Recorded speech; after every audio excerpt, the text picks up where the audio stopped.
She was left with this situation, and she had to do the best with what she had. Operating out of survival mode the entire time, that's probably what you saw growing up and watching her having to do that, just making sure that we're making it to the next day, And so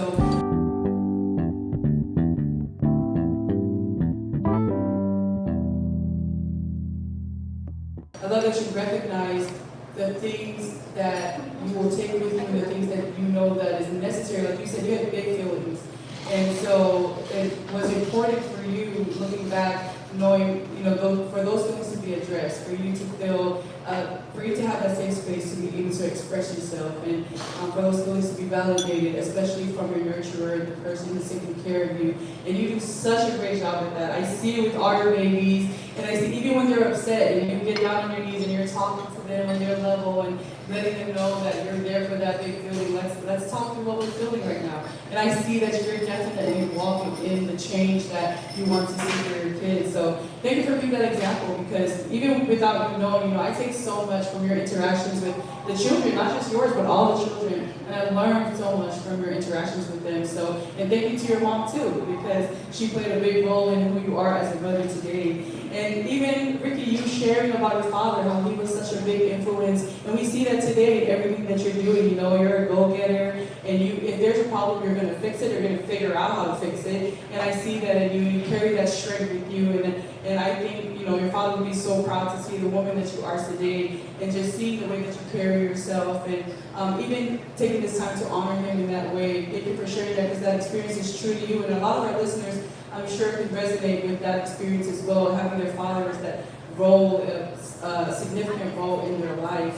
And so thank you so much for sharing that, because a lot of these questions, some of them may not apply. You might have a different perspective, or like Teresa, when you shared that earlier about your mom, and that's really why I love having these conversations, is just hearing different point of views that I would not have considered or known of if it wasn't for hearing it from someone else in their own background. Barbara, you talking about your mom and everything that she had to go through, that was a much different time. And just like Lisbeth was sharing with us about, thanks to those women that came before us and our ancestors and those who paved the way and did things from the start.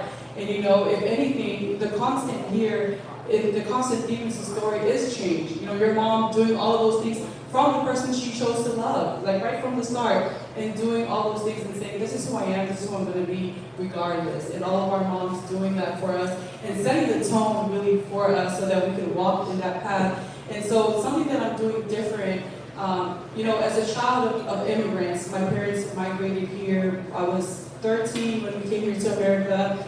And the beautiful thing about that is that they came here so that we can be different. If I did everything the same as my parents moving forward with my children, what a huge disappointment to the sacrifice that they made to bring us here, to start all over again in a new land, in a foreign land where they didn't speak the language. If I did everything the same, then their sacrifice would be in vain. And so I love that our parents are supportive of the change, and because they want us to do better than them. I brought you here so you can go further than me, do better than me. My mom, doing this right here, my mom's like, you're so brave for doing that podcast, for just opening up and talking on a platform. I'm like, Mom, I'm strong because of you. A lot of times my mom would tell me, you're so strong, you're so this and this, and I'm like, that's all from you. You're the one who created that space, the fertile ground, so that those things in me can be nurtured, and you supported that. And this is all because of your sacrifice and your love. So I see that all of us thinking about what we're going to do different, and I think that it's just a beautiful thing that that's exactly what those who poured into us, this is exactly what they would want to see. So thank you, guys. Thank you, guys. Thank you so much for all of these answers. I'm sorry, I was like, wait, I'm posting a mini. I was enjoying myself there. And thank you, Ricky and Elizabeth. You guys made me realize something. I know that this podcast we're here today is about International Women's Month. But shout out to the good husbands who are here supporting. Shout out to the good fathers who has raised you all. But in my story, I didn't have a present father. And growing into seeing how wonderful my husband is to our two sons, I realized also growing in my faith how a good father really transformed a little girl's identity into the woman she's becoming. And so I see that, and I love that you brought them into this, because they really do. A good husband, a good father does shape us. So thank you for those answers and bringing those insights also to the views, if that is also your story. When one time, it brought me a memory as Tony was speaking. I remember speaking, for me, I only knew how to mother my oldest from the example that was set before me. At that time, there was no other way. And I remember disciplining my oldest. And instead of him crying, I heard another person's voice crying, and it was my mother's. And I remember, Mom, are you crying? And because her cry was louder than my son's was, and I was teaching her to potty train. And I remember looking at my mom, and she, a woman who speaks so softly, and she really did her best to not try to mother me as a daughter in front of my boys, which I really appreciate looking back. But I remember looking at her, and she was like, be better than me. And I heard your tone in speaking to your son. It reminded me how I would speak to you and your siblings. And she would just say, she didn't explain anything to me, she just be better than me. She walked away. But I translated exactly what she was saying. And so I'm so thankful that she was able to tell me that in ways that she could communicate in times that she was wrong. And just that little portion truly transformed me into who I am today. So raising our sons, I have two boys, my youngest is on the spectrum, he is autistic, and learning how to communicate with them, learning to also show affection. If you know my oldest, he's bright, he's colorful, he just hugs me, kisses me 10 times a day, and sometimes I'm like, get away from me, but I look at him like, this is normal. I so appreciate that my son gets to know that this is his normal childhood. As a teacher myself, literally a teacher, and a minister in a ministry in a church, he's the one that is in the car with me, he's packing up all my supplies with me, and I remember one time he was in the car complaining, he's like, Mom, why am I the first one here? He's like, Mom, why every time we leave the house we have to take buckets and baskets and supplies? And before I corrected him, I remember thanking God first. I said, thank you that this is my son's life. Thank you, God, that he's able to see that, like I told him, I'm sorry, but I'm a teacher. Can you believe that? I'm so sorry, because he's going to come to set up the table with me and make sure everybody has a pencil. But he gets to see me because of who the woman that my mother has helped me become today. And so as we go into the next topic today, which is sisterhood and strength, which is a word I heard from Tony come out. And as much as we're talking about the woman, the fathers in the life who has molded us into who we are today, what does real sisterhood look like to you? While I have the mic, I am so appreciative of those who has taken me in the church. Some of you might know my good friend Elizabeth Phillips. We call her, what's her nickname, Bravo? Enthusiastic Elizabeth. But every season, in times, as I spoke earlier, in times where I was working, God had given me a woman who would nurture me to the next season. And right now the season is done. But I think of them as mentors, people who correct me, people who loves me, ladies who tell me how to dress, or just things like you mentioned earlier. That's a common topic in our discussion as women. Like I said, I'm sorry to say again, wearing good underwear, making your hair looks nice.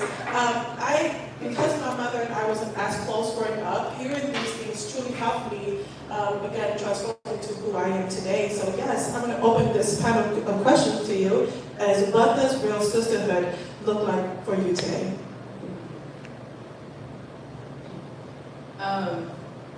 Community is huge for me.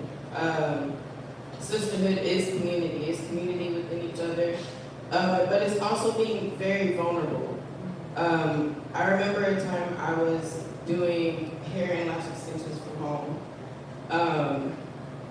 I was married at the time, on the brink of divorce, so I was going through a lot. I had that, running my own business, and then I was also working at Home Depot, taking care of my kids and my nieces. So I was not operating off of my own strength, and I'll stand by that till the day I die. I don't know how I made it, but I remember being so broke down And I had to suck that up. Like, you know how growing up, suppress that. You got stuff to do. Like, I had to, every time I would be crying right before I would get a client knock at the door, and I would just have to suck it up. And then I was like, hey, how are you? Very much like I was never crying. But I had a lot of hurt, I had a lot of anger, I had a lot of like, I don't want to do this, but I have to. And I remember I was also getting a call for food stamps at the time. But my client showed up a little early, so it was one of my loyal clients that's been with me for a long time. And I was really flustered because I had my youngest kids with me, and there was 4 of them. And they were not having a great day. So we had some that were screaming, crying, like wanted attention. I also had a newborn at the time. So I was trying to take this call, and I was very like trying to show up, and I couldn't hide it anymore. And I thank God for my client today, because she's still to this day like something very dear to me. I put her in the room where I was doing lashes, and I was like, oh yeah. So I go and take the call in the bathroom, and I'm crying on the phone, like trying to do all the things, and I couldn't get food stamps for whatever reason it was that time. And you know, just like I'm not gonna make it, and I just wanted to break that. I didn't want to work. I didn't want to do anything. Very much fighting depression. When I came out, my client was in my kitchen washing my dishes. And I was so embarrassed. I was like, no, please don't do that. And she grabbed me by my shoulders. And she said, Tony, I see you. It's okay. And you know, in the space that I am doing parent extensions, my clients always open up to me. You know, they always tell me their things, and I never open up to them. I never utilize community. I never utilize sisterhood. And I was seen for a second. And that makes such a difference to me that going forward, I said, I have to have a community. I have to be a community, and I have to have a community. So that's what sisterhood looks like to me. It's being vulnerable and saying, I need y'all. Like, I don't have it. I'm fighting something, or you're fighting something. Let me help. Like, I feel like that's sisterhood.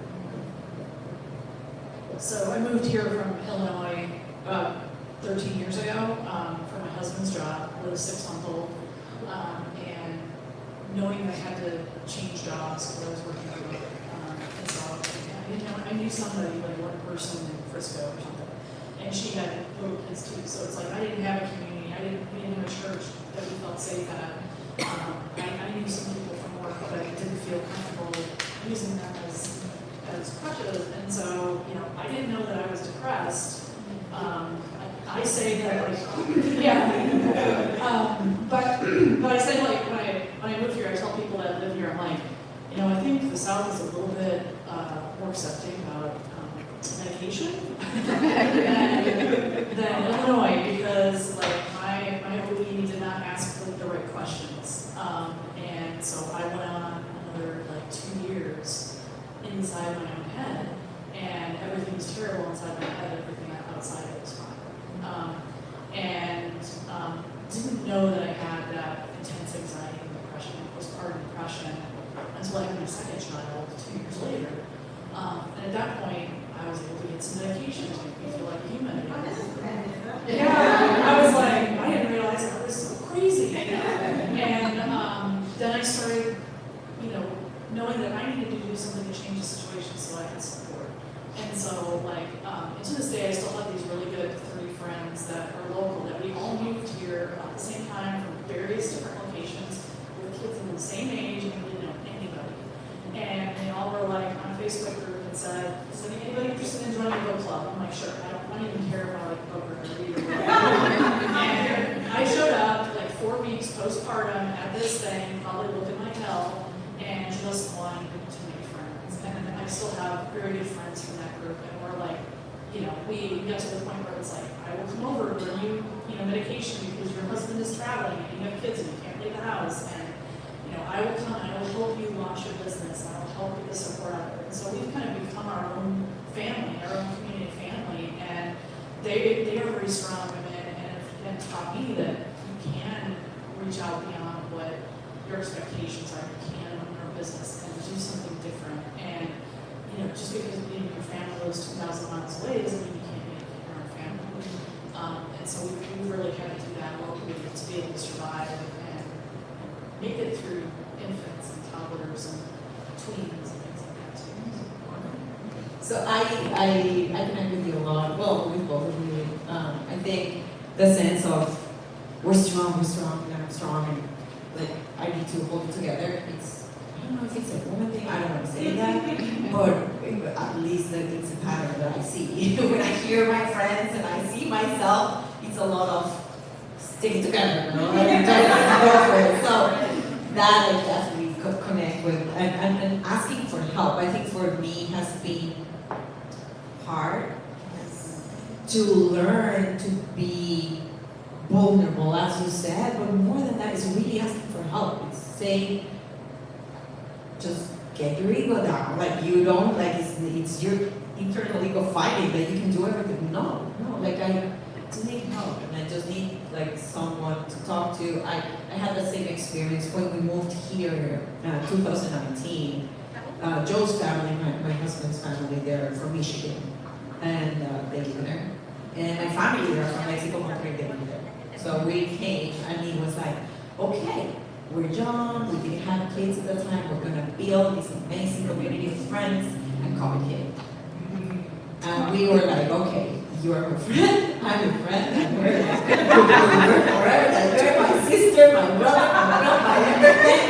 And that was for a while. And as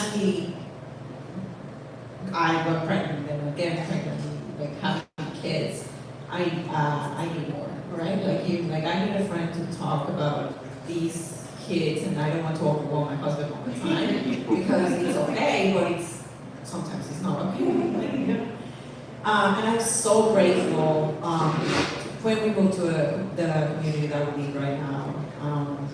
They were so friendly, but I remember two specific moments of two girls, even there, so great, there are women. And one, she said, oh, you're from Mexico? I'm from Mexico. I have friends, like, I'll invite you. And she immediately built this community around me for me to feel welcome and have a space to talk. And she has been an amazing friend, making me feel welcome in this new country. Because for me, I'm not only away from my family, but I'm away from everything in a way. And having that sense of community. But also that of really launching the business, even though I had amazing support from Joe. That encouragement, like you're strong, like why are you, like you're so, those words of encouragement and praising of how smart you are or anything. I don't know if it's a common thing of human beings of having that imposter syndrome, but for me, that was a huge thing. It was like, yeah, I know I can do it, but maybe, I don't know, like all the others say yes, but probably not. Like, though that was my brain all the time. And so having that support of women saying, yes, like, thank you, or or here's how I can help you, or I'm connecting with this person because you can help each other, and giving that space for me to have friends, like only for that, and then ask for support. I remember one day I had a meeting in Dallas that I wanted to go because I was invited, but we needed to manage the logistics of our girls. We don't have a car, and that was like, okay, I'm going to drive there, like, what are we going to do? I immediately called our friend and was like, could you do it? And she's like, oh, of course! And she like it. And she doesn't really recommend it. Like, she drove her girls, came, pick up Joe, the girls, with the car seats, like everything and that is what I feel of a sisterhood. It's really being happy for the other success and support their success, or whatever success looks like for them, and expecting the same backwards, and really have that trust with each other, and saying, you're amazing, I know that you will tell I'm amazing, and we're all amazing together. And sisterhood, it's hard for me to reach out to. I'm more of a leader than like anybody. But I think there's different types of sisterhood. I have different groups of sisterhood. I mean, I know that they always reach out to me. I'm good. I'll let them know how strong we are. But my issue is set on paper, so it's hard. But I do have that group, they will listen to my sister group. It's very supportive of me. My dear people, you all, people, I love you guys, the family here. That, you know, I was at people this morning, really fine, and you did really good for us. I said, okay, thank you. But, you know, I'm very much I'm scheduled, my schedule was all crazy, you know, I stress myself, but, you know, like I said, there's different types of sisterhood. I believe in that when we reach out to, you know, like, our faith, those who give us, like, you know, I'm there for you, anywhere, you know, it's just, it's different time, it's a different circle for me with my sisterhood and things like that, and there's just, don't ask, you know, you're just, but I just think there's different types of sisterhood for me. So, my experience is a little different. I think, I'm almost 60 years old, and I really didn't have a sisterhood until. You look good, by the way. Yeah. I see I got in the middle of a deep conversation with Freya. I always saw like these movies where these women grew up and they get together and go places and they, you know, grab each other and support each other. I grew up with guys. Like when I in high school, it was my husband and about 12 other guys, and I was a tomboy, and we would jump off of bridges and race cars, and they really, literally, I knew them before they started dating, and I remember we were all sitting in one of the guys' rooms because they didn't realize I was a girl, so we could hang out. And they literally said, they were talking about girls, and they were like, oh, Barbara's a girl, that's Barbara. And I'm like, I don't know, I don't hang out with girls. I don't know anything, I don't know what to tell you. So I really never, ever had a sisterhood for me. So it was very kind of sad. And I was kind of like, you know, I never asked for help because I had to do it. I remember my dad, when I was little, he was just helping me out. So I was being honored, I wasn't getting ready for church. And he was like, and I was not listening to my mom. And he was like, do you need help? And I'm like, yeah. So he smacked me on my behind. And he said, do you need some more help? And I said, no, I'm good. More help. And I never asked for help after that. And I know he didn't mean it like that. And he didn't even hit me that hard. I didn't cry, it was a shocker. But I don't ask for help. I mean, Elizabeth, now that I have a sisterhood now, Elizabeth's a Barbara, you need to help me. You need to get help. You need to get other people to help you. And I try to do everything myself. And it's exhausting. It is so exhausting. And I'm blessed because I'm like, I have a lot of energy, but I'm running out of energy. I need help. So when we moved from Fort Worth to Bedford, we bought a house and I met this lady, this little Liberian lady named, we call her T.S. Teteria. And she just decided she was going to be my mom, she was going to be my friend, and she just introduced me to all these people. And I ended up developing this prayer warrior group of ladies. And we would go to one of the ladies' house, we call her Miss Daisy. We go to Miss Daisy's house, she had a special needs son. I didn't know about special needs at this time in my life. I wasn't working with special needs kids. And he would cook us breakfast, and we would pray.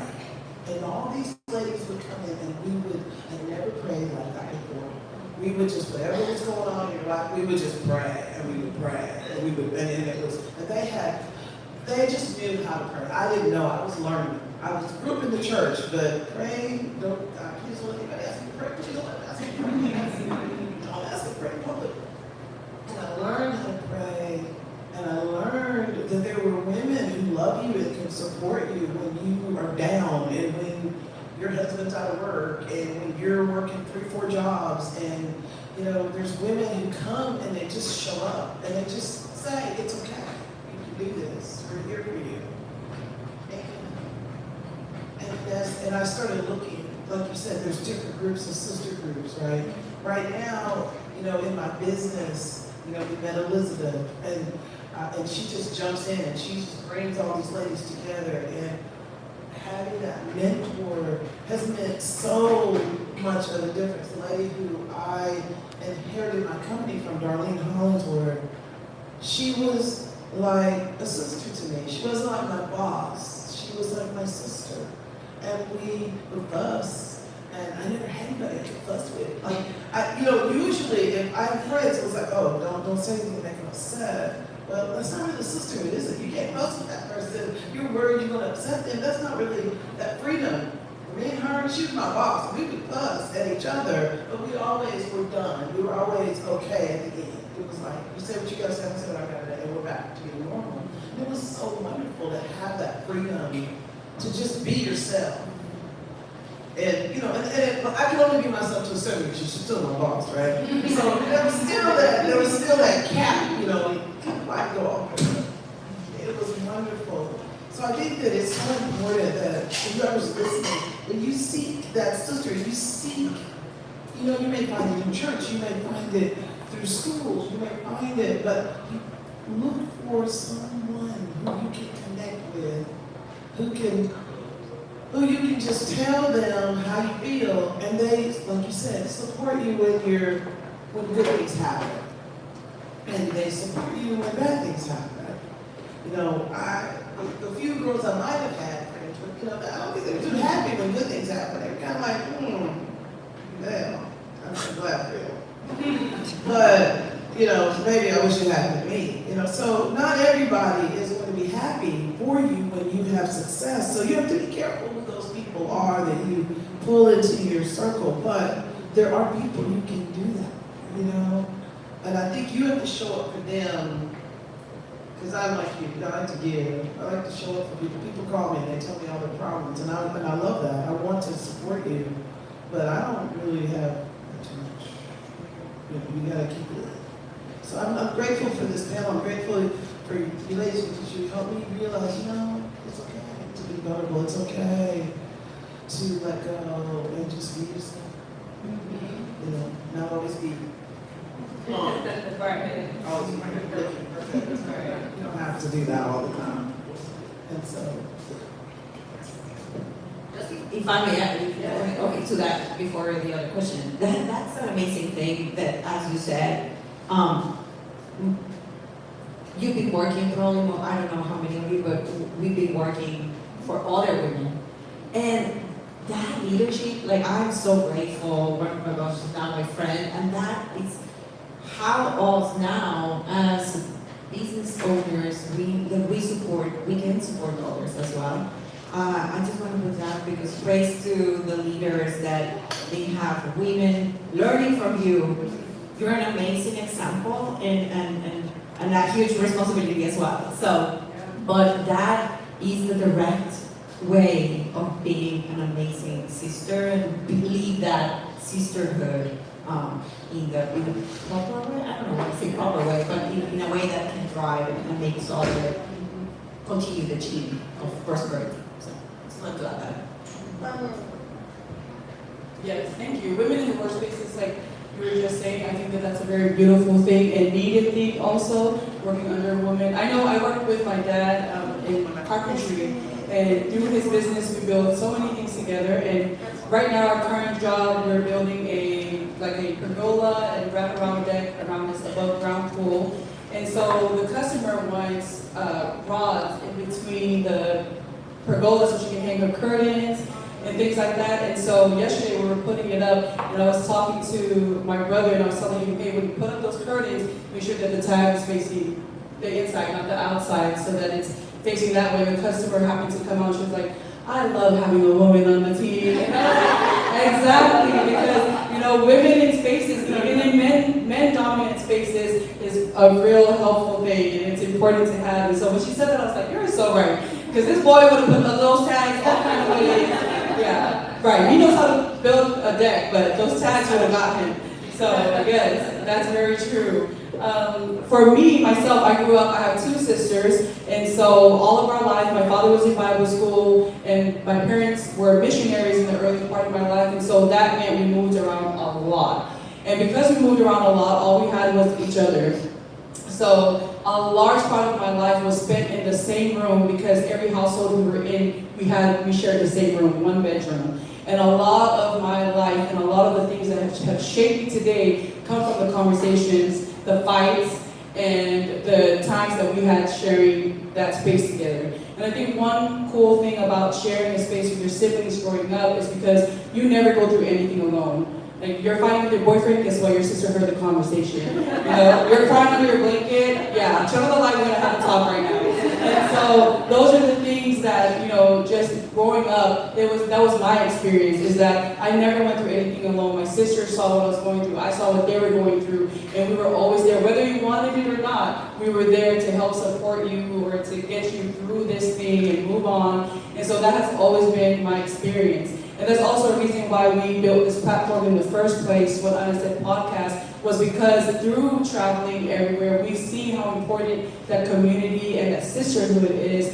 And so we wanted to build a space where we can create the virtual sisterhood for those who didn't have that and those who built their family, their community, their sisterhood. And I feel like as human beings, that sense of belonging and for community is an innate part of us. And I feel like as we go, whether we recognize it or not, there's always that thing within us that's reaching out and longing for that. And what I really love, like, shout out to Eder, we've also had our fights too. Like she said, we're best friends. When I came to Texas, we met and here we are today. And so what I love about the friends, that the sisterhood that I have, is that we don't ask for permission. And there's times where my sisters come to my house and they're like, you need a nap, because you've been yelling at us. You need a nap, yeah. And they're like, give me the baby, I'm washing the dishes, I'm doing this, you need to relax. And I love that because we just intercede for each other, and we know that love is the foundation of it all. And so you'll get over it. You'll get over it, but I'm here for you. I'm here to make sure you're okay. And I really, really love that. And so, Barbara, in the same way, you know, welcome to your sisterhood. Here we are. And so, you need something, call Edna before you call me, but just call Edna first. No, I'm just kidding. But we're ready to show up. We're ready to show up for you. And thank you for being vulnerable. And Ricky also. Ricky, before you answered, I could have answered for you because we see that in you. Or I definitely see that in you, and I know that that's how you are. And so when you hit me up this morning, I was like, girl, drive safely, we got it. We'll see you when we get here. And so I love, I feel like that's for us, for women, our default setting is nurture, take care, it's all of the things. And so sometimes someone has to come along and let me turn off a few of these settings. You need to reset, you need to relax. And so the same thing for you too, Ricky. Thank you also, because this was a very intentional thing for you to do. And with all the ideas that are running through your mind, thank you for choosing this one and bringing it to life so that we can sit here together today and have this conversation. Because even though you say like you're not the type to ask for help, but even somewhere that it was going on, you knew that this needed to happen. You brought these women together. And so you brought your sisters together here. So thank you so much for doing that, because I'm really enjoying this conversation. So thank you to everybody for saying yes. Absolutely. I'm learning from you guys, but also I find it so comforting that there's, yes, I've been to that. I can't even correlate everything that she said, because that's exactly what I'm trying to say. That's why the podcast is called What Anna Said. Because as you guys are talking, I'm like, yeah, that's what exactly what I was trying to say earlier. So thank you for being vulnerable. Thank you all for sharing that. Kim, where are you? Right here. She is one of our co-hosts of What Anna Said podcast. And one of the things, as Tony was calling, she said, hey, I know I'm supposed to be there, but I have my children. Can you watch them? And Kim was like, yes. You see her in the stroller, you see her helping with Tony's kids. That's sisterhood right there. And so as we're all speaking, especially when you were talking about your friend on the car seats. We know as a woman how hard it is to do car seats. Like she was like, I'm gonna take your kids, I got you. I'm like, I'm gonna say, don't take a nap, you've been yelling too much. And we love that we can discern that as women because we know how it feels like to put those buckles together. We know how it feels like we're overstimulated or overwhelmed. And so I just love your answers so far. Before we close in with this question, well, I can't wait to open up this question because now we're going into real life and responsibilities. As Ricky sent us, who was going to be on our panel today, I'm looking at the panel and I, zoomed in because I want to see what all of you guys are doing. And many of us here, all of us are businesswomen and entrepreneurs. Some of us have been in the field for a very long time. Many of us here are mothers, are wives, mothers, grandmothers, sisters, aunties, grandmothers, yes, sorry, grandmothers. Oh, yes. So I want to ask, in the field that you're in, and also balancing all these things together, thinking on the topic of real life and responsibilities, do you believe balance is real or is it seasonal for you?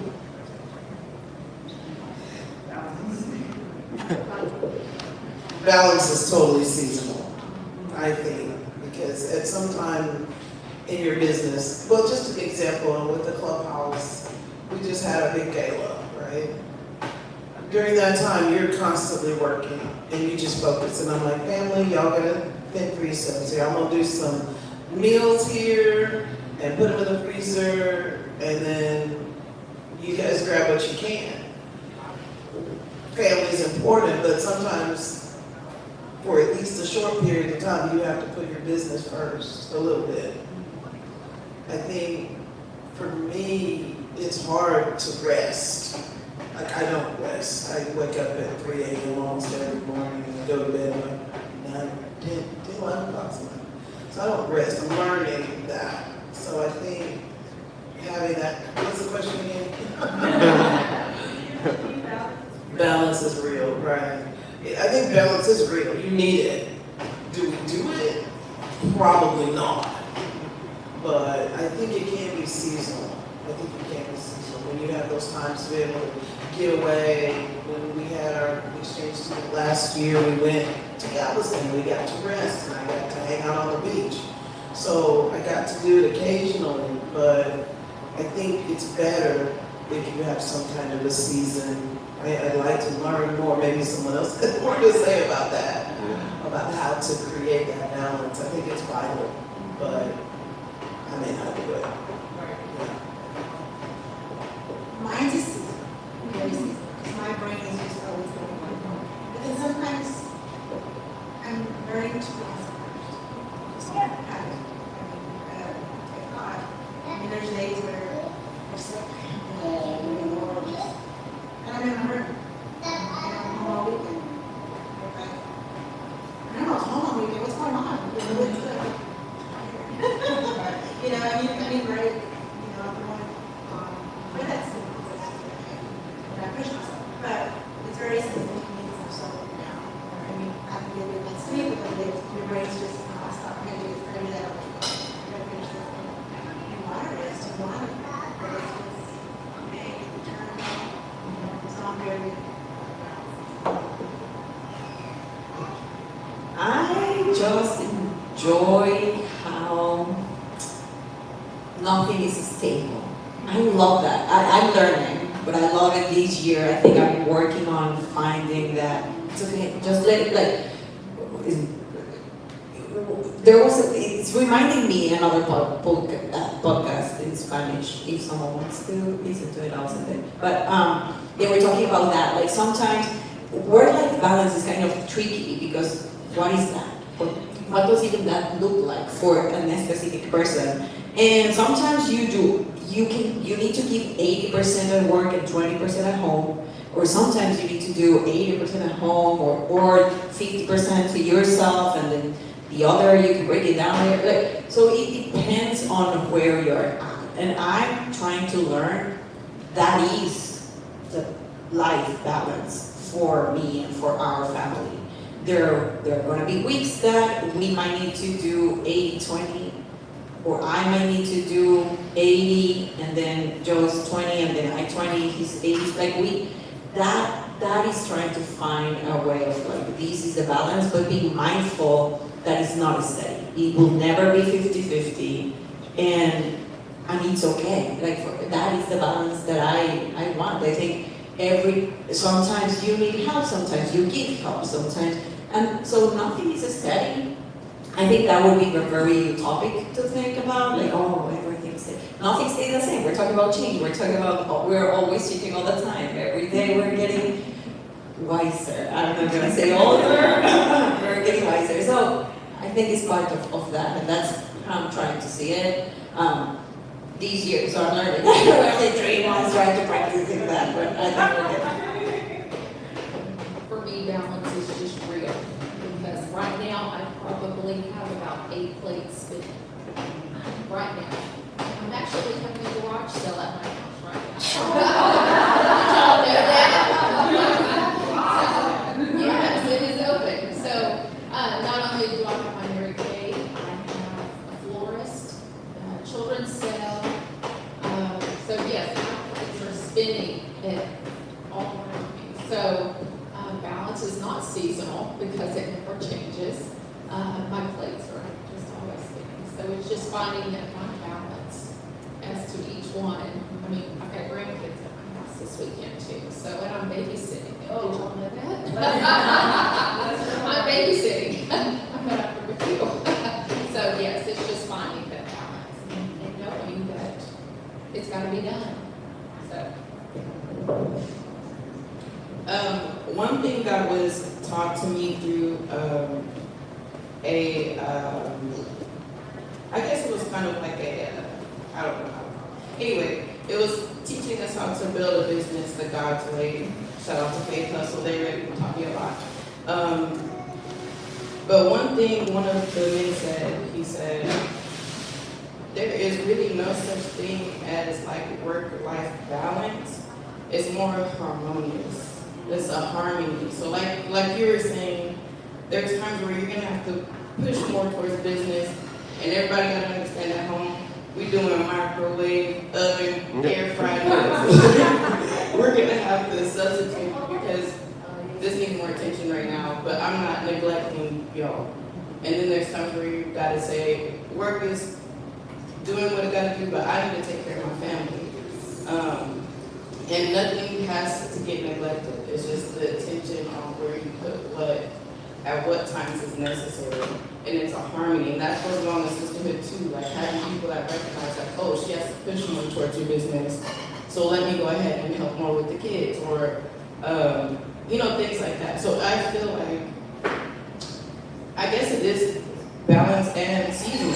Like there are seasons where you're gonna have to push more towards one thing, but there is a harmony, there is a balance to finding rest in the midst of all the things, and you don't have to be everywhere at one time. It's a push and pull on where you go and how you find rest, but making sure all the spaces are taken care of at the same time. So that includes us. We can't neglect us as well. That's a part of the harmony.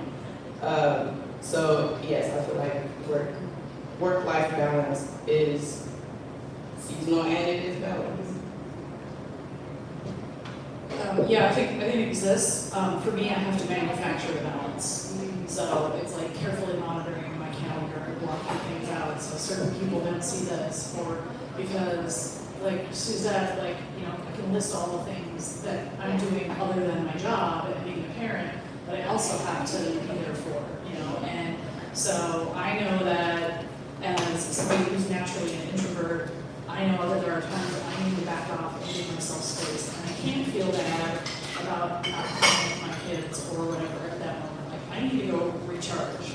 So, I know there's gotta be recharge time. I know that there are 2 soccer games this weekend, and one of them I'm coaching, and so then I've got a friend who's got a birthday party, and so I have to figure out, when do I say no so that I can balance, because I don't feel like my mother was ever one that was she had girls' nights, and she did not go to the spa, and she didn't get her nails done, right? So there's a lot now where I feel like it's more socially acceptable to be oh, I'm gonna get my nails done instead of taking a meeting or something, just to give yourself that time. And it's learned and it's manufactured, and I have to practice.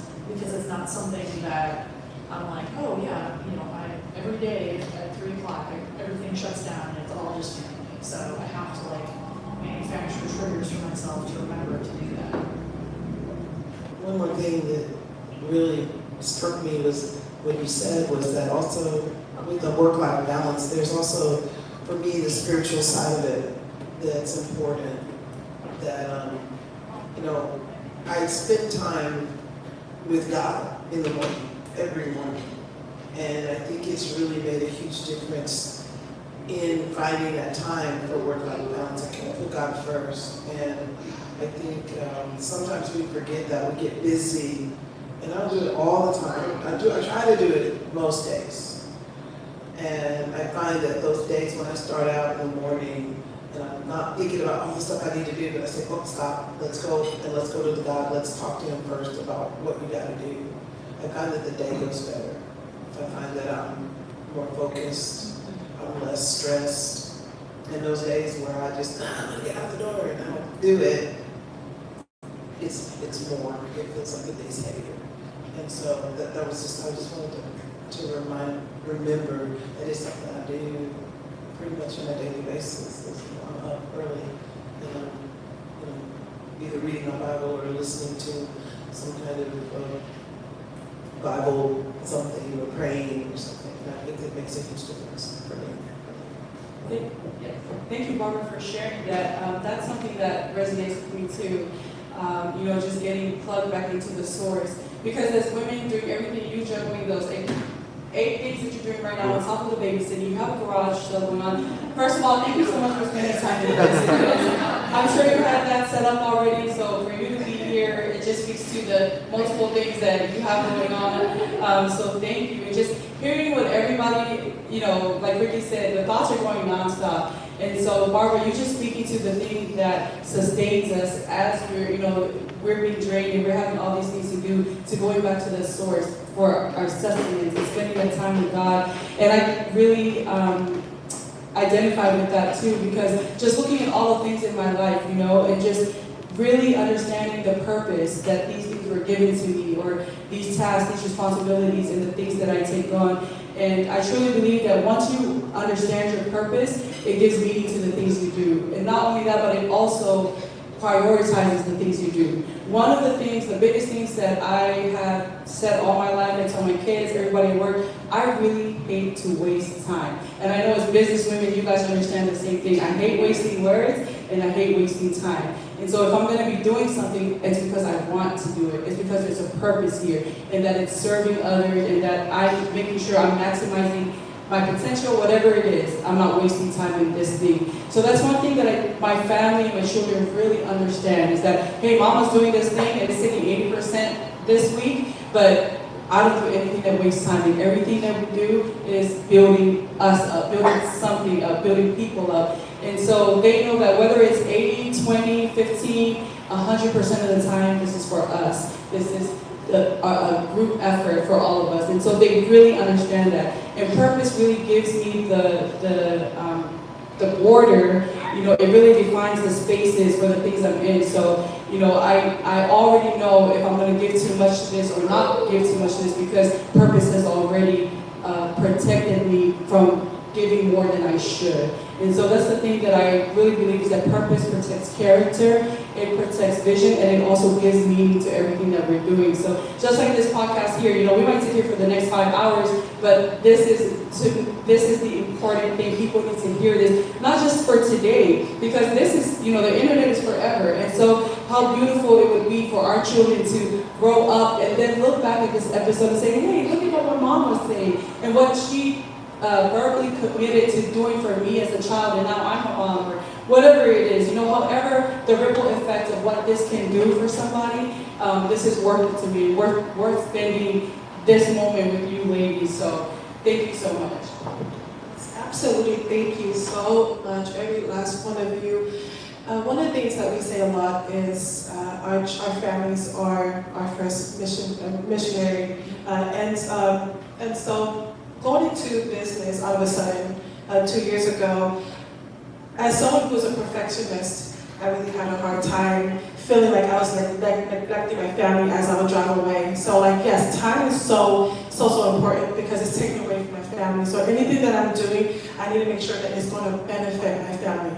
And so going into a field of mental health, I always love, and that probably comes natural to me, to be able, when I'm at home, I'm being intentional with my children, making sure that I'm checking on them before I leave the house, especially now as doing other things that we're doing, serving our community. I want to make sure that I'm the same person who serves my community, I'm the same person who's serving my family. And so I check in with my husband, our boys, and one of the things that I realized I became busy is when my husband started cooking dinner. And I thought, wow, I am so sorry. But he absolutely loves what I'm doing because he's always like, I've been waiting for you to do this. Yes, leave the house. I'm supporting you. You're doing great. And I know that because right now he's out fishing. So he's enjoying his life right now. And so being here and hearing everyone's answer, I was really looking forward to real life and responsibilities, this question, because I wanted to know what is it going to look like online for us, right? What is it going to look like, knowing the importance of all of you guys bringing these valuable answers here, it really is letting me know that we're going to be okay. We're going to be just fine.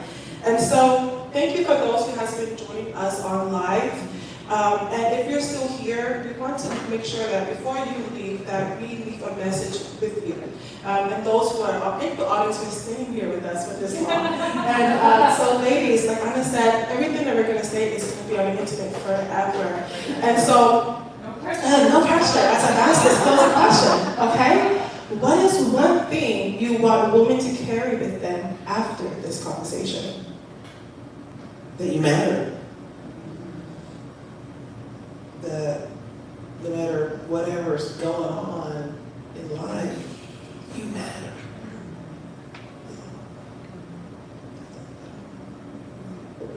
That's just something that I picked up from I see you, we see you. And we're here for each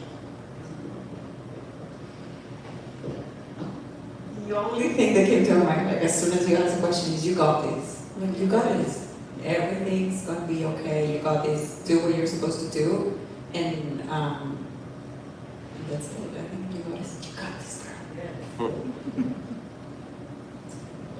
I would say that you have a purpose, and you are that purpose, whatever you make of it. I would say you're not alone, and utilize that you're not alone. So always stay connected to the source, stay connected to the people around you. There is community, there is always community, and you don't have to do it by yourself. You're not alone. I will use Mel Robbins' Let Them, because I think myself, I get very concerned about what other people think, and just let them think what they think and you don't. And I think that that's true freedom.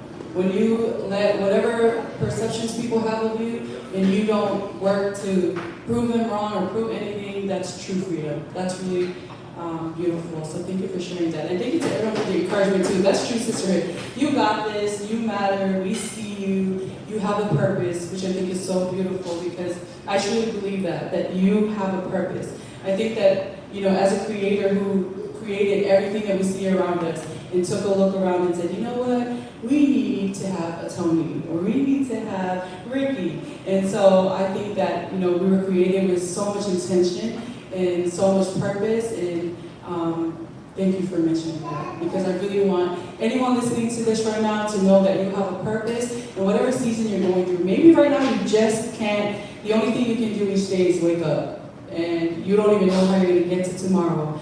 And I want to let you know that you have a purpose, that even in those seasons of our life, that even plays a role into shaping us into who we're becoming. And so lean on your community, or build a community. Teresa here, you just brought such a beautiful perspective, and I love that you did, because any of our listeners can see that you moved here alone. You stayed with your 6-month-old baby, and you didn't know where to begin. And I'm sorry, and your husband came along, and so you reached out and you you build a community that you have today. And I think that's such a beautiful thing, is that you don't have to be born, you don't have to be ready with this community of sisterhood, that you can reach out and that you can build that on your own. And so thank you, ladies, for sharing that.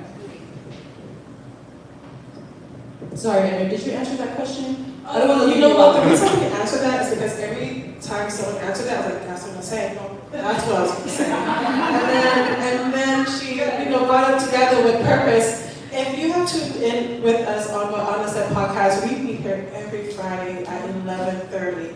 And we've been talking about identity and purpose because those are very important. When you know who you are, we have been learning that all of these things is worth it. Knowing who you are gives you the direction of where you're going, and that no matter anything that's coming to your left, to your right, you're going the path that you're hitting your target every single time. So I love that this is part of that journey for all of us. Anna always says we are on a journey of becoming, and I see that in every single one of you guys as you are speaking.